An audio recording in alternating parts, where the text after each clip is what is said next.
Welcome back to Offworld, the show where we talk about all things space exploration and pop culture. I'm Ariel Waldman. And I'm Norm Chan. Well, unlike in previous episodes, we're not going to be diving into a piece of science fiction or even a trope. We're going to talk about history today. Yeah, I'm actually really fangirling because our guest today is Frances Poppy Northcutt. She was the very first woman to work in mission control at NASA and has a really, really captivating, interesting story about her time working in Apollo and her life since then. I'm so ecstatic to have her in the studio today. Her story, as well as some other folk stories, are being surfaced right now as we get closer to the 50th anniversary of the moon landing. And there's a documentary on National Geographic called Apollo Missions to the Moon, in which she's featured. So she's here to talk to us about Apollo.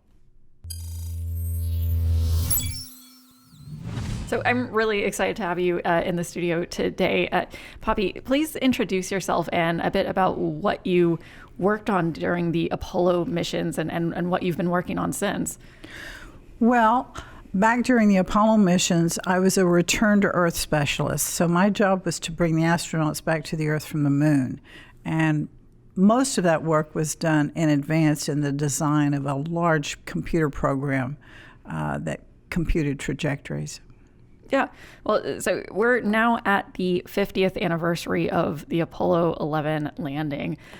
What are your feelings generally now that we're 50 years into this kind of historic event? Well, it reminds me how old I am, for one thing. I go, my goodness, I can't believe it's been 50 years. I was 25 at the time. I'm 75 now. On the one hand, it's a very exciting thing to see, especially some of the documentaries that have been coming out, to see this archival footage. You get to experience this stuff in a way that you couldn't even experience it at the time. And that's very exciting. At the same time, it's a little disappointing whenever you think about what we were doing, where we were doing, this incredible technological advance that we made 50 years ago, and then we basically have stalled since then. Was there a sense back then, after the success of 11, that momentum would keep going? Obviously, we had the 12 to 17 and the whole program. But even in the documentary, we saw footage of Apollo 12, and already it seemed like there was less interest in the public. It was immediate. The interest in it dropped off incredibly. The funding dropped off incredibly. It was pretty obvious very quickly that things were going to phase down very rapidly. Wow. How do you feel, you've had a really fascinating life, both in Apollo and what you've worked on afterwards. How do you feel this time that you experienced in your 20s working on the Apollo missions shaped you, for better or worse? Well, it definitely shaped me, and I hope for better rather than for worse. Women at that time were existing in a sea of sexism. It was very much the bad men era. And that experience awakened my interest in ending discrimination. I became very conscious of the discrimination against women. And quite frankly, in many ways, I experienced less of the discrimination against women, or at least that was my feeling, than most women did. I was just more aware of it, partly because I was more visible. I was asked more questions about it, and because of that, I became more involved. So it definitely shaped my life. I went on to work as an activist in the National Organization for Women. I ended up on the mayor's staff at one point, working to improve the status of women. Then I went to law school. Ever since then, I have always done something, one way or the other, to work on improving women's rights. When I was a lawyer, I worked for the DA's office at one time. I was the first felony prosecutor in the domestic violence unit as it was being set up. I've always tried to do something. Yeah. How do you feel about the space workforce today? In some ways, so I've worked at NASA on and off for a few years, And in some ways, it feels like some things have changed, and in other ways, it hasn't. How do you feel about where the workforce is now for people who are working in space, and maybe where it should go? Well, I see vast improvements in terms of just the numbers of women that are in technical roles, and that's a big improvement. At the same time, I'm aware statistically that the representation of women in computer science has gone down, and there's been some really troubling stuff that has gone on in the computer science area. So it's definitely a mixed bag. Yeah. Yeah, it's been something that, for me, has been interesting to see with the rise of commercial space exploration, because commercial space companies have less restrictions put on them about who they can hire than NASA does, and yet NASA still has a better, certainly, gender ratio than a lot of the commercial companies. So it's something that is interesting to look and see what was happening 50 years ago and sort of apply it to today. And I think that was something that was really... that stuck out in the documentary, was getting to hear about sort of because everything in this documentary is through the lens of reports at the time. So you kind of get to see how it was portrayed at the time, and you kind of get to analyze how much now, for instance, with the release of movies like Hidden Figures and things of that nature. Well, and you mentioned right now that NASA has better representation of women than the contractors do. I think it's entirely possible that back 50 years ago, the contractors may have had better representation of women than NASA did. Mm-hmm. At least that was what I saw. And even then, it was pretty miserable when you're talking about women in technical roles. I met a woman 2 or 3 nights ago who graduated with a math degree from the University of Texas at the same time I did, went looking for a job in Houston, and she said she interviewed with more than 20 companies and only had one job offer from IBM. Wow. And, that was not a tight market. Apparently it was a tight market for women, and if you were in tech, but it wasn't a tight market at all for men at that time in Houston. This is Betty Rogie reporting for Channel 7's Total News at the Apollo News Center in Cocoa Beach, Florida. I'd like for you to meet one of the ladies involved in the space program. This is Mary Driver. She's in personnel. Mary, tell us, how important are the women in this program? I think the women are very important in the space program. They're involved in almost all phases, from the clerical, professional, administrative. We even have quite a few women engineers. I think the first mission that I worked on, Apollo 8, I got a little nervous. Mainly it was being keyed up. You were excited, and everyone was very excited. But I think that you are capable of functioning. We practice so much, so many times, that the real missions almost seem easy compared to some of the simulations. How does it feel to work among so many men in a world that is dominated by men, isn't it? Well, it's actually dominated by computers and by machinery as a whole. I also found it super interesting, like the structure of this documentary is just through the lens of media. So even though it spotlights you as, being the first woman in mission control, they show just the footage of the interviewers. And it was very clear at the time the approach those interviewers took. And you were very cognizant of it as well. Yes. With the answers you gave.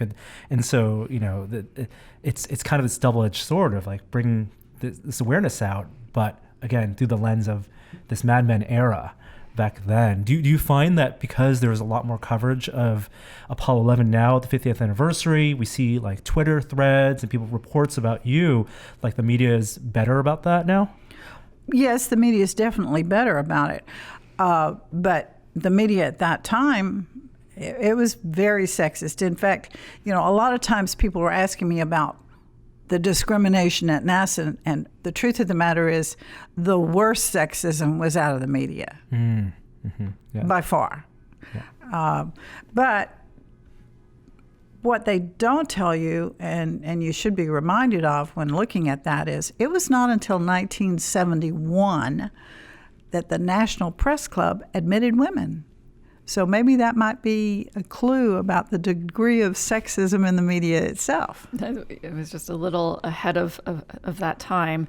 Yeah, I mean, so I mentioned Hidden Figures, but there's been a kind of a resurgence of, there's, things now in, I guess, in product culture also of like, there's a Lego set of women at NASA. And I feel that there's at least some awareness now in popular media that there have been all these faces and stories from the Apollo program, but even leading up to today that are sort of at least coming back. What are your thoughts on the fact that there's some momentum to recognize the fact that there's a lot of people and stories that got left out of these historical events? Like, do you feel we're like headed in the right direction, or that there's a lot more awareness building that needs to be brought about the sort of people that worked on these programs?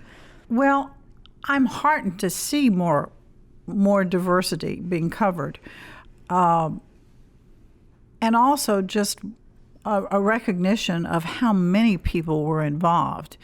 At the time of the program itself, I mean, most people seem to think that there was this little room that they would see on TV, and then there were the astronauts, and they were pretty oblivious to all of the rest, when in fact there were something like 400,000 people that were working on those programs. It was an immense team effort, probably the largest team effort we've had in our history, where we had people, there were people all over the world working on that program. There were people on Ascension Island doing tracking, for example, and every one of them was important. Yeah, I think we do see a little bit, just a glimpse of that, right, into the hangars where some of the technicians were, and in showing among just the reactions for the landing. What I also love is that you said it a little bit, where even through the lens of this documentary, you saw glimpses of things that at the time you had no idea were going on around the world. Is that something that, as this footage is being dug up, that you like excites you or opens your eyes toward anything? Well, I just think it provides people with an incredible opportunity to experience what was happening at that time, and in a way that really better than you would have experiencing it at that time. When I was looking, if I was looking at public media at the time, I mean, I would be looking at it on a TV set about 11 inches that was black and white, really poor quality. And now you're getting to see this incredible archival footage, a lot of times on really big screens too. And the audio is also amazing that they've dug up, as well as all these video things that they've gotten. I think it is something we take for granted these days with social media, just the shared reaction around the world. And in that sense, like watching, I was like, hey, this is what that would have been like if we had the kind of interconnectivity of social media 50 years ago. People share the reactions, where people were at that moment, but it really isn't until someone does the work of pulling the footage and compiling it that you get to see that. Yeah, I feel like we got like a tiny taste of that for the millennials when the Mars Curiosity lander landed on, I think, 2012. And you got to see Times Square, and you got to see everyone having all their laptops open to the landing and everything. What about space exploration thrills you generally, like for you personally? Like what aspects of space exploration get you excited? Well, I love seeing all of it going on. I love seeing the interplanetary work that JPL is doing. And I hope that we will go back to the moon and go on to Mars. Very much hope that. I'm not real optimistic, to be honest, but I still have my hopes. Yeah. I mean, to me, something that was interesting that we touched on earlier was that, you have the Apollo 11, you have the landing, you have the big thrill, and everyone's like, crying and out of happiness. And then you see it sort of wane with Apollo 12, but then Apollo 13 happens, at which you got involved in helping get them back. Like, what was that like for you? And how do you feel like Apollo 13 changed I guess, how people felt about Apollo in the long run? Well, I think that it really came home to them that this was not a given that you were going to be successful. We had gone through a terrible disaster on the pad with Apollo 1, but it's amazing how quickly the public can sort of forget. And you see the success, you saw Apollo 7 as a success, and then 8 as a success, and then 9 and 10 and 11, the big, hype on all of that, and 12, and it seems like everything, this is just cool and easy, nothing to it. And then suddenly you have 13. And it really brought home to people that this is a dangerous occupation. Yeah, a lot of times Apollo 13, I feel, gets portrayed not only as the danger that was involved, but also sort of the ingenuity, the creativity. How did it feel like a very creative endeavor? On one hand, you're dealing with something so dangerous and so serious. On the other hand, that's really when NASA and a lot of the teams there, I feel, got to sort of showcase how smart they can be when put in a bad situation, to be frank. I actually felt that in many ways Apollo 13 was the most successful of the Apollo missions. Even though it didn't carry through the mission objectives, it demonstrated that we could recover from a really disastrous event. And I thought that was really impressive. The thing that I worked on, the return to Earth thing, a lot of times people think, oh, well, that must have been really difficult. The truth of the matter is our program did exactly what it was supposed to do. We had simulated in advance, going back, I suppose, to Apollo 10, using the descent and the ascent engines, using these multiple configurations. That was what ended up being used to come back from Apollo 13. So for us, it was stressful in the sense that we knew how bad things were, and because we had a lot of unknowns, no one knew how bad the damage was, for example. But we knew exactly what to do. We didn't have to improvise. On the other hand, there were people that were having to improvise a lot on the environmental problems. And they succeeded. They managed to solve those problems. Yeah, I guess you never, when everything goes as planned, you don't appreciate how much of the pre-planning and how much of the work is done ahead of time. But even then, I guess after 11, was the urgency was it less in terms of inside NASA, in terms of it being a race? And so... Well, the race was won. It was won, okay. And so it was just following through with the rest of the missions as planned. It was clear that the race was won. Well, they didn't even really complete all the missions as planned.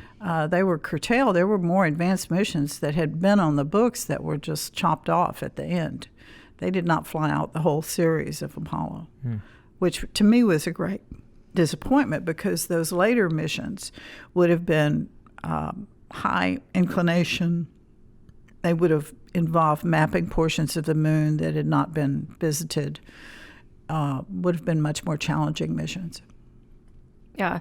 Has there been missions, be it NASA or other countries or other things that you've seen that you've really enjoyed getting to see over the years, or things that you personally enjoy? You mentioned like some of the interplanetary stuff. Has there been any, I guess, knowledge gained by any missions since Apollo that you thought were really spectacular from a personal point of view? Well, I think that all of these discoveries that have been made in the interplanetary stuff has been interesting. I just don't think that the public gets as engaged when there's not a human being that's directly involved. Yeah, it's true. We're talking about some of the serious aspects of, the human spaceflight program, but are there kind of funny or silly stories about working during that time that were, I don't know, maybe don't get covered or haven't been covered as much? Well, I don't know if you'd think this is a silly story, but one of the oddities, well, I'm sure you all know that part of what happened there was that we were in this race against the Soviet Union, and the schedule on Apollo 8 was accelerated because of this fear that the Soviet Union was going to beat us. Part of the craziness of that time, or at least I thought it was a craziness, I had an assignment, and because it was classified, and I don't know if it's been unclassified, I can't really go into what it involved, but I had an assignment that I thought, somebody really thinks that this could happen? This is the craziest thing I've ever seen. And it was worry about the Russians beating us. And I was running all of this stuff. When I first got the assignment, I was told what it was, and I said, no, they are not going to do that, okay? I don't need to run a bunch of data. I don't need to spend the taxpayers' money to tell you, no, they are not going to do that, because they cannot do that. I have an idea of what this could be, but I won't say it. I cannot, they cannot do this. And they said, no, you have to run the data to show them they can't do that. Okay, I'll run this data to show you that you cannot do this. But part of what went through my mind was I thought, there are people who are earning a lot more money than I am who think that this needs to be done. Yeah. I'm sure that hasn't changed in politics today. It was craziness. It was just craziness. The paranoia was what I felt. This is just pure paranoia that somehow or another the Soviet Union is going to find a way to do these crazy things and get there. And since then, I suppose because of what we see now about all the talk about disinformation campaigns, I can't help but wonder, was this part of a disinformation campaign? Or was this just pure paranoia on our side? Yeah. Or some combination of both. Yeah, well, certainly it's interesting to look at, because again, this documentary shows so much of the American perspective and the American lens of everything. And, now 50 years on, we get to benefit from sort of knowing more about all the different sides and things which were very much an American lens on things and things that were a Russian lens, because the documentary starts out by saying Sputnik happened and then Yuri Gagarin happened and then it was really on. But of course, if you were viewing it through a Russian lens, it may be more like we did all these things and then there was the moon. So I think it's fascinating to sort of go into this documentary as I guess kind of as an investigative reporter of seeing how things were portrayed and how that's affected how people tell this story to this day. And that's the lens I definitely watched this documentary with, right? This was American media covering it. And it's fascinating, and it is a time capsule, but it is also through, like you said, Ariel, one perspective. And in looking at the range of how Apollo, whether it's 11 or the entire program, has been covered in popular media since between 50 years ago and now, is there something that you feel hasn't been told yet, or something you'd like to see, or something you saw that you're just waiting to be told? Well, not really. I'm just awfully impressed by what has been unearthed. I had no idea that there was so much of this archival stuff laying around, and that it would be dug up. And I'm not an expert at film or audio, but it's really impressive to see what kinds of things people have been able to do in terms of restoring the stuff and making it available. The first time I saw on a big screen the liftoff sequence, for example, it just really amazed me. I went to liftoff. I went to the liftoff of Apollo 13, actually, because I didn't go to work at the Space Center until they left the Earth's sphere of influence. So I had time to fly down there and then race to get home. And what I'm seeing now, okay, with this documentary, is the closest thing I've ever seen to actually being there. I mean, you really feel close to the thing and can feel the power of that rocket. It just, my heart started, I started my heart racing. It was just amazing. Yeah, I love that there's so much media right now around that and around that experience. As someone who didn't live through that time, but the whole reason I got into NASA in the first place was from watching a documentary about those launches and about, so even though I didn't live through it, it's what inspired me to actually say, well, maybe I should reach out to NASA. And a lot of it was watching people in mission control. And so I'm happy that they're showcasing you and showcasing more people in mission control, because at least for me, that was the start of my journey into NASA. For space exploration today, and I guess for, young people today, what's your advice for people who are coming of age in a different time in space exploration, about, I guess, what would you do if you were, again, in your mid-20s and wanting to get involved in space exploration today? Well, I'd probably be involved trying to get a job at JPL or one of their contractors, because they seem to have their act most together. I understand that, there's talk about going back to the moon 2024 or going on to Mars. I think that's wonderful. I would love to see that happen. I wish I could say I was optimistic. But one of the things I think has not really, I don't think anyone's really paid enough attention to, probably in this historically, is the role that Lyndon Johnson played. Because Lyndon was the one that got the money. There's just no way around that. All you have to do is look at the money, at who was president and so forth, and it was Lyndon Johnson that got the money.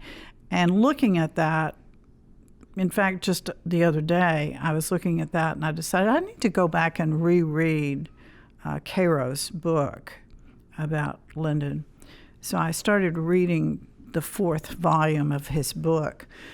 And I had forgotten how frozen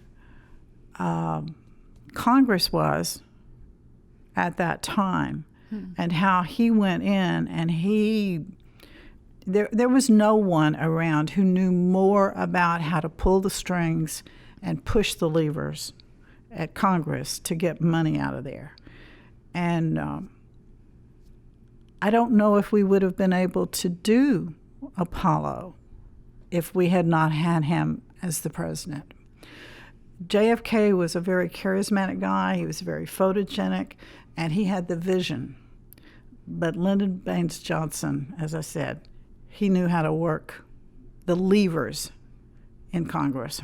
Yeah, and I mean, we're talking about the, in part, the percent of the federal budget that NASA used to be, which at the height of Apollo was 4%.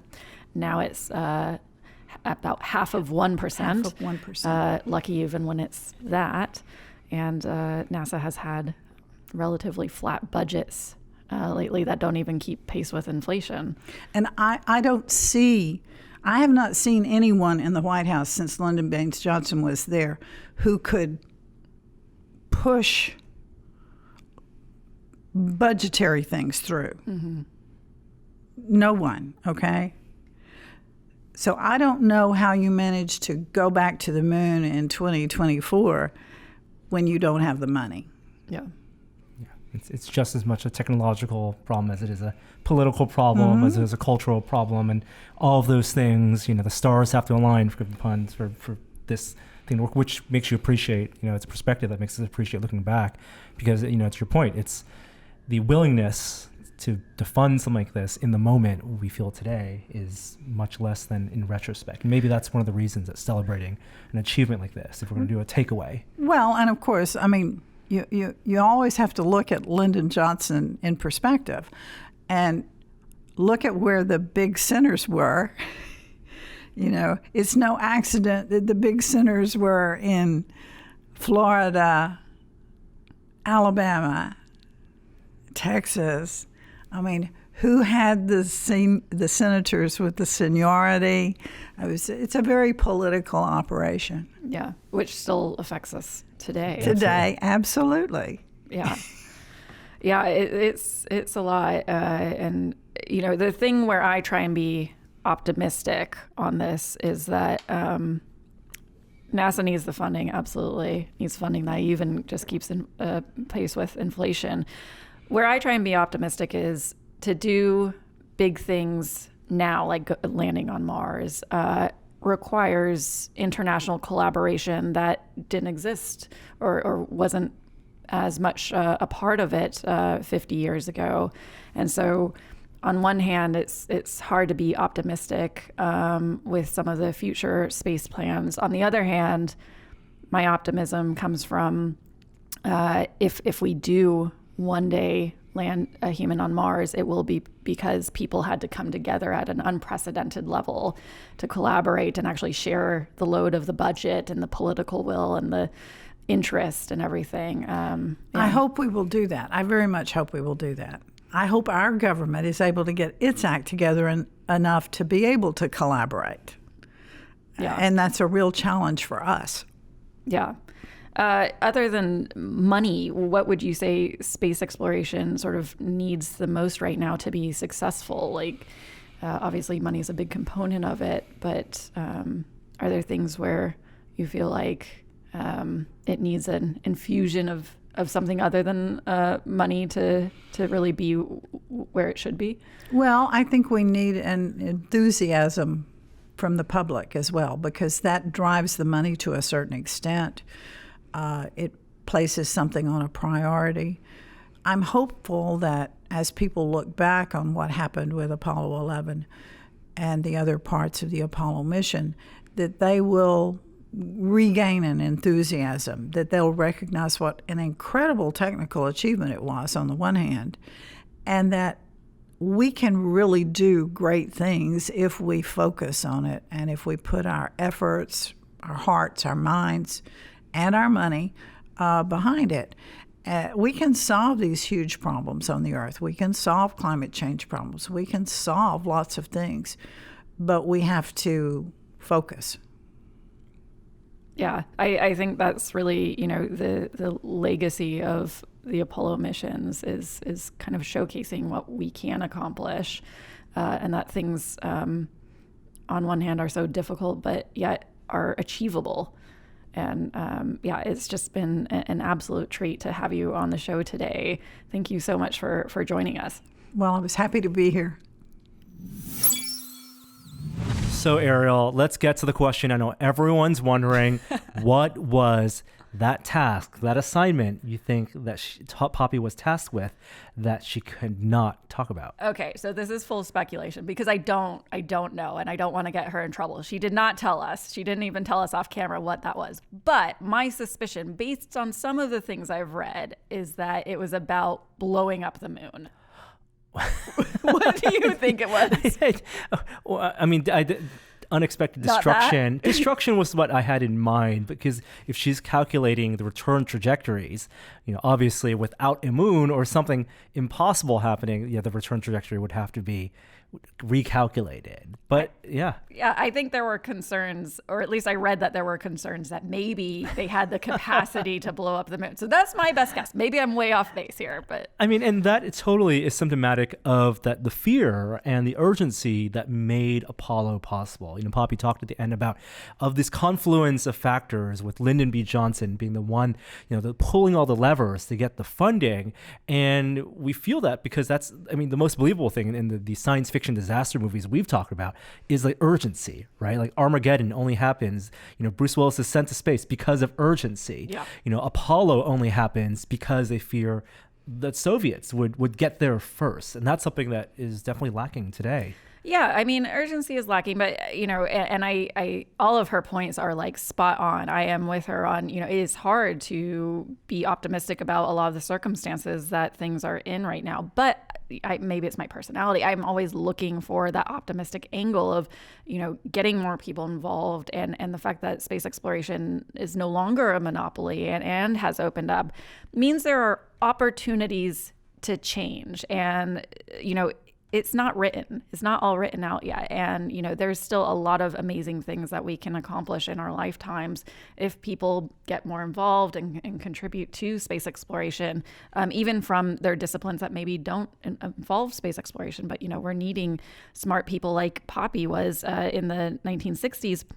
Today, we still need computer engineers. We still need really clever people to kind of swoop in and be like, I got this, the way Poppy does. To be as prepared in that Apollo 13 moment that for her, she said it was, from her opinion, her perspective, a huge success in the amount of preparedness that they had. And also what was striking to me was, we watch these documentaries and we feel a sense of awe because we didn't live through those moments. And in my head, it was always that the people who did live through those moments, maybe these documentaries would be, they would be not as glamorous in comparison because they were there. But for her, it sounds like it did bring a lot of excitement and did show her parts of the world that she never got to see when she was just in mission control. Yeah, to me, that's really the loveliness of documentary filmmaking is the fact that you can actually make something even more fantastic to experience through film, even though you're not living through it. The fact that knowing that